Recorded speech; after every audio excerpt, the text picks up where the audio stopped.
نحمدہ و نصلی علی رسولہ الکریم اما بعد۔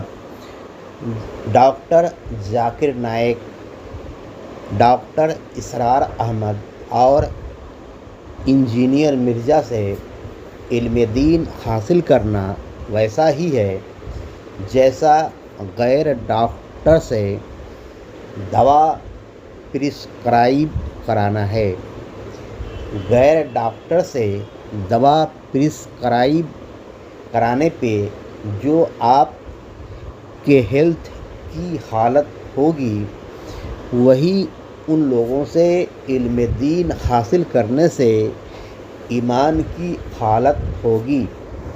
ہم کو ہیلتھ کی فکر ہے مگر ایمان کی فکر نہیں ہے، جبکہ ایمان ہیلتھ سے افضل ہے۔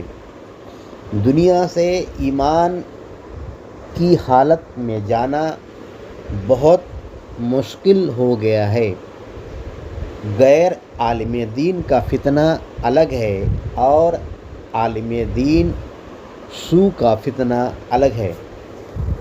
ہم اگر چاہتے ہیں کہ دنیا سے ایمان پہ جائیں تو ہم کو ائمہ کرام اور اولیاء کرام کے مسلک کو مضبوطی سے تھامنا ہوگا، اور اس مسلک کا نام اہل سنت و جماعت ہے۔